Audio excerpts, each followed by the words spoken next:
समास सिद्धि के अंतर्गत षष्ठी तत्पुरुष समास को आरंभ कर लेते हैं।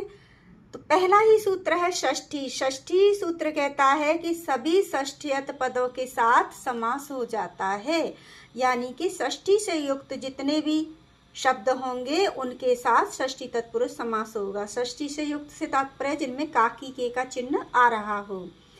अगला सूत्र है याजकादिभिश्च, यानी याजक आदि शब्दों के साथ भी षष्ठी तत्पुरुष समास होता है। प्रश्न उठता है जैसे ब्राह्मण याजक, यानी कि ब्राह्मण का यजन करने वाला या ब्राह्मण का याजक। तो यहाँ काकी के का चिन्ह आर तो रहा है, तो फिर इसे षष्ठी से क्यों नहीं किया, इसके लिए अलग से सूत्र क्यों बनाया है? तो इसका समाधान ये है कि इसको पूरा देखिए एक बार कि वाला याजक यानी कि यजन करने वाला, अर्थात वाला वाला जब लग जाता है इसका मतलब वो कर्तृवाचक हो गया, करने वाला।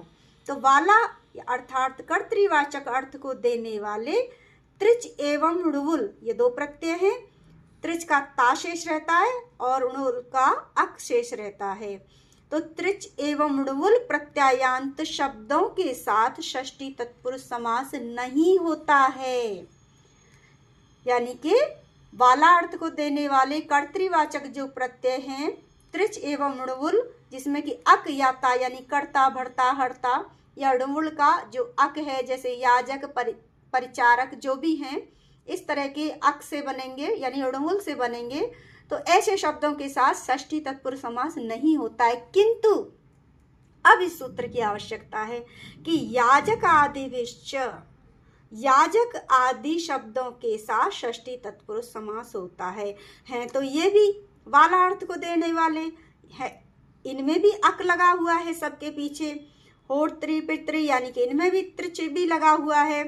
तो फिर इसका अलग से इसीलिए दिया गया कि ये गण बना दिया कि याजक आदि गण समूह में जो शब्द दिए हैं उनके साथ षष्ठी तत्पुरुष समास हो जाएगा। हालांकि अक पीछे जिनके लगा हो उनके साथ नहीं होगा, लेकिन पूजक, परिचारक, परिवेशक, स्नातक, अध्यापक, उत्पादक कितने हो रहे हैं? 6 हो रहे हैं। इनके साथ रथ गणक, इनके साथ गणक शब्द जिनके पीछे लग जाता है उनके भी। इसके अतिरिक्त होत्री, पितृ और भर्तृ, इन शब्दों के साथ षष्ठी तत्पुरुष समास हो जाता है। तो ये याद रखना पड़ेगा, ये विकल्प है षष्ठी तत्पुरुष समास करने का, ये सूत्र विकल्प है। अन्यथा तो त्रिच एवं णुवुल शब्दों के साथ षष्ठी तत्पुरुष समास नहीं होता है, किंतु कुछ इन शब्दों के साथ हो जाता है और वो इस सूत्र से होता है याजकादिभिश्च। आगे आ जाते हैं, एक और सूत्र है गुणातरेण तर लोपश्च इति वक्तव्यम, यानी गुण और तर, तरेण यानी तर प्रत्यय से युक्त, तृतीय आ गई, गुणवाची शब्दों के साथ षष्ठी तत्पुरुष समास हो जाता है।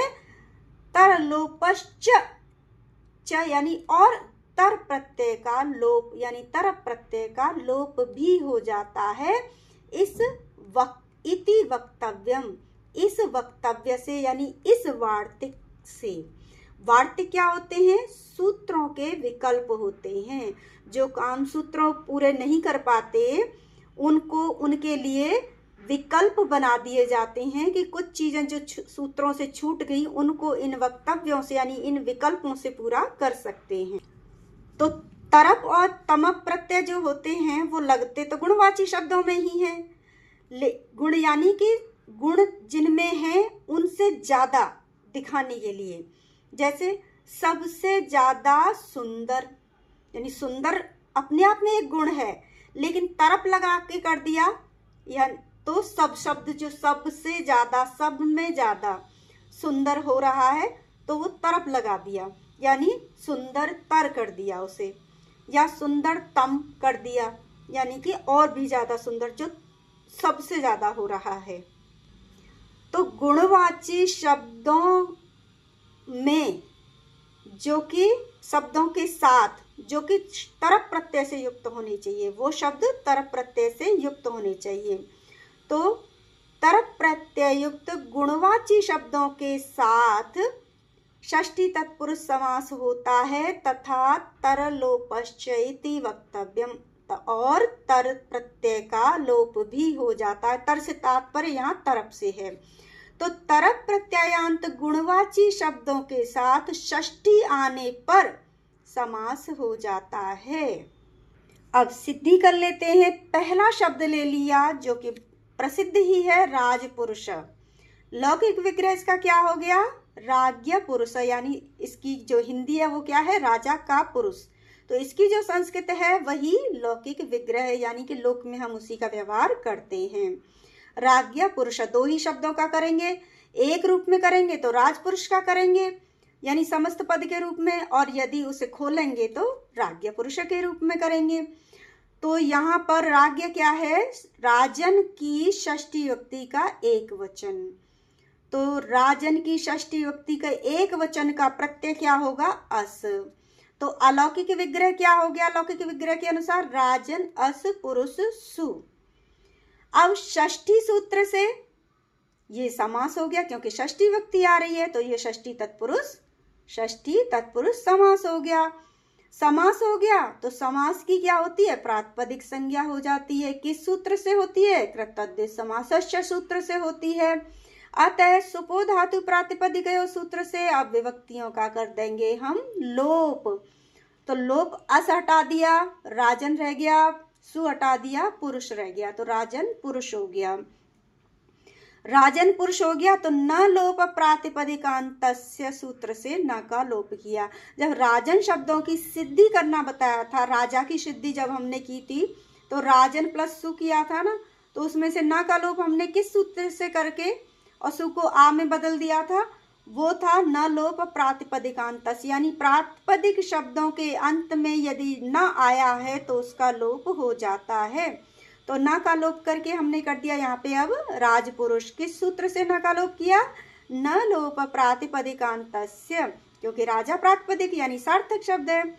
अब इस स्थिति में एक आदेश विकृत न्यायत्वा सूत्र से पुनः सुविभक्ति का आगम हो जाएगा। ये जो सुपो धातु प्रातिपदिकयो एक आदेश विकृत न्यायत्वात् कृतद्धित समासश्च, ये इस तरह के सूत्र हैं जिन्हें मैं आरंभ से ही पहले वीडियो से ही अव्ययीभाव समास सिद्ध करना बताया था, तभी से बताई जा रही हूँ। तो इनको बार बार डिटेल में स्पष्ट करने की आवश्यकता नहीं है। जो क्रमशः देख रहे हैं उनको समझ में आ रहे होंगे ये सूत्र, इनका मतलब क्या है और ये क्यों लगाए जा रहे हैं। और जो बीच में से जुड़ रहे हैं वो जाके पहले वीडियो से देखना शुरू करें, वहां पर इन सभी सूत्रों की व्याख्या की गई है, इनको अच्छे से एक एक शब्द के साथ समझाया गया है। तो एक आदेश विकृत न्यायत्वा सूत्र से पुनः सुविभक्ति का आगम हो गया। अब ये हो गया राजपुरुष सु। सु का क्या करते हैं? वही रुत्व विसर्ग ससुरु में उका लोप बचा र, फिर खरवसान विसर्जनीय से विसर्ग हो जाएगा, यानी कि अवसान में आए हुए खर प्रत्याहार के वर्णों का और स का लोप हो जाता है, विसर्ग हो जाता है, लोप नहीं विसर्ग हो जाता है। तो सु का उसी को हम संक्षिप्त में कहते हैं, शॉर्ट रूप में, यानी कि शॉर्टकट में कहते हैं रुत्व विसर्ग। सूत्रों को न लगा के एक बार लगाते हैं, उसके बाद हम शॉर्टकट में बोल देते हैं रुत्व विसर्ग। तो ये हो गया राजपुरुष, ये सिद्ध हो गया। अगला शब्द ले रहे हैं ब्राह्मण याजक। तो ये वही याजकादिविश्च सूत्र का यहाँ पे प्रयोग हो जाएगा। इसका मतलब ब्राह्मण का याजक, तो ब्राह्मणस्य याजक, ये हो गया इसका लौकिक विग्रह। अब अलौकिक विग्रह इसका क्या होगा? ब्राह्मण अस याजक सु, क्योंकि षष्ठी का प्रत्यय लगा दिया हमने, तो अलौकिक विग्रह ये इसका हो गया। अलौकिक विग्रह ये हो गया तो याजकादिविश्च सूत्र से षष्ठी तत्पुरुष समास हो गया। अतः समास की कृतद्धित समासश्च से प्रातिपदिक संज्ञा की। प्रातिपदिक संज्ञा होने के बाद सुपलुक हो गया। किससे हो गया? सुपो धातु प्रातिपदिक सूत्र से। यहाँ भी हमने शॉर्टकट में सुपलुक लिख दिया, यानी कि वही सूत्र लगेगा, सुपो धातु प्रातिपदिक से विभक्तियों का लोप हो गया। तो अस और सु का लोप कर दिया, ब्राह्मण याजक रह गया। अब पुनः एक आदेश विकृत न्यायत्वात् सूत्र से, यानी कि पुनः सु आदि विभक्ति का आगम हो गया। तो ब्राह्मण याजक सु हो गया। सु को ऋत्व विसर्ग किया, ब्राह्मण याजक, ये समास सिद्ध हो गया। और ये हमने किस सूत्र से किया? इसको समास किससे बनाया? याजकादिविश्च सूत्र से। एक ही सूत्र की आवश्यकता है जिसको अभी समझाया है। अगला सूत्र अगला उदाहरण ले लीजिए, जगन्नाथ। थोड़े डिफरेंट लिए हैं मैंने, जिससे कि आगे कंफ्यूजन ना हो और कोई नया शब्द आते ही कहीं अटक जाओ। फिर भी कोई ऐसा आपके दिमाग में आ रहा हो तो उसको पूछिएगा जरूर, उसको सिद्ध करके बताएंगे। षष्ठी सूत्र से इसका समास कर दिया। षष्ठी सूत्र से जगन्नाथ को षष्ठी तत्पुरुष समास किया हमने, क्योंकि जगत का नाथ ये आ रहा है, काकी क्या आ रहा है, तो लौकिक विग्रह के अनुसार षष्ठी तत्पुरुष समास हो गया, क्योंकि इसका लौकिक विग्रह क्या है? जगतस्य नाथः। तो इस स्थिति में षष्ठी सूत्र से लौकिक विग्रह जो जगतस्य नाथ किया है, उससे हमने इसको षष्ठी तत्पुरुष समास कर दिया। तो इस लौकिक विग्रह से अब अलौकिक विग्रह इसका क्या होगा? जगतस्य स्य की जगह अब हम जगत को रखेंगे और से यानी षष्ठी के रूप के स्थान पर षष्ठी का प्रत्यय रखेंगे। वो क्या होगा? अस। नाथ और विसर्ग जो सु के स्थान पर हो गया। तो यहाँ प्रथमा का एक वचन के स्थान पर हमने रूप बनाने की बजाय विसर्ग के स्थान पर सु प्रत्यय प्रथमा का एक वचन का रख दिया। तो जगत अस नाथ सु हो गया। और सुपो धातु प्रातिपदिक है, उस सूत्र से अब क्या करेंगे? विभक्तियों का कर देंगे लोप।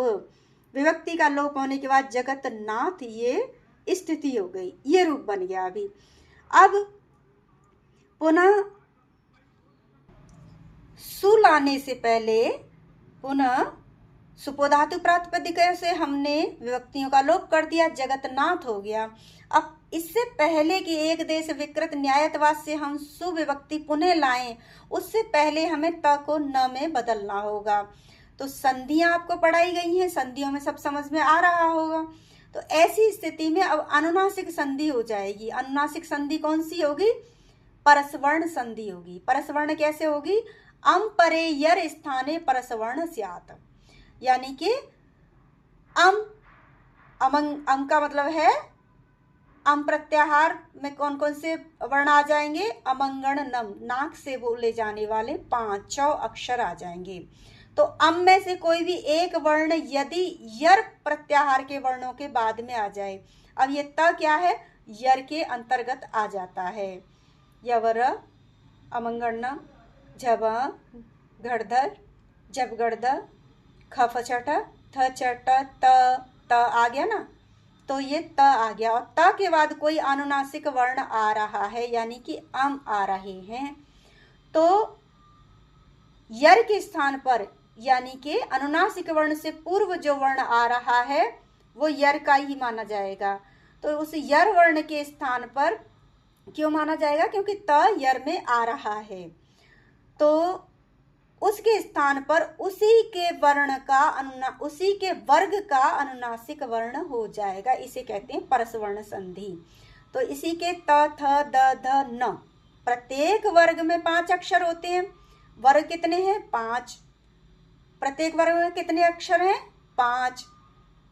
5 वर्ग कौन कौन से हैं? क, ख, ग, घ, फिर च, छ, ज, झ, त, थ, द, ध, न, प, फ, ब, भ, म। इस तरह से 5 हैं। और ट, ठ, ड, ढ, ण ये भी आ रहा है। तो पहले आएगा क, छ, ट, तप याद रखेंगे। पहले आएगा क वर्ग, क, ख, ग, घ, अंग, फिर च, छ, ज, झ, अंग, फिर आएगा ट, ठ, ड, ढ, क, च, ट, तप, यही करना है ना। तो ट, ठ, ड, ढ, ण, फिर आएगा त, थ, द, ध, न, और फिर लास्ट में आएगा ओष्ठ वाला, यानी गले से लेके ओष्ठ तक आना है, प, फ, ब, भ, म। तो त का 5वां अक्षर यानी अनुनासिक वर्ण कौन सा होगा? वो होगा न। और वो क्यों आया? त के स्थान पर न क्यों हुआ? क्योंकि इसके पीछे अनुनासिक वर्ण ऐसा नहीं है, संधि में भी बताया है, समझाई थी, सिद्ध करी थी तब, कि ऐसा नहीं है कि पीछे न आने की वजह से मैं न कर दिया। पीछे म होता तब भी यहाँ न ही होता, क्योंकि ये अपने वर्ग का 5वां अक्षर करेगा।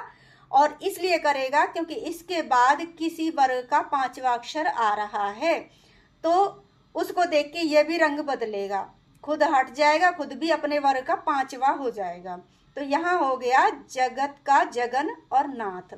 अब ये जगन्नाथ हो गया, जगन्नाथ हो गया। इस स्थिति में फिर वही एक देश विकृत न्यायत्वा सूत्र से पुनः सु का आगम हो गया और सु को कर दिया रुत्व विसर्ग, तो जगन्नाथ सिद्ध हो गया। अब आ जाते हैं सर्व महान। कौन सा सूत्र था इसमें? इसको गुणवाची शब्द है, महान होना क्या है? ये गुण है। और इसमें प्रत्यय कौन सा लगेगा? जब अलग अलग करेंगे तो इसमें कौन सा प्रत्यय लगा हुआ है? तरप प्रत्यय लगा हुआ है। तो तरप प्रत्यय युक्त गुणवाची शब्दों के साथ षष्ठी तत्पुरुष समास होता है। तो महान से पूर्व जो सर्व है उसमें अब षष्ठी व्यक्ति आ जाएगी। तो इसका यानी कि सबसे महान या सर्व, देखो से या में शब्द आएंगे, अर्थ आएंगे इस तरह के, जबकि होगा वो षष्ठी तत्पुरुष समास। क्यों होगा? क्योंकि तरप प्रत्यय के साथ षष्ठी समास, षष्ठी लगती है, षष्ठी तत्पुरुष समास बनता है।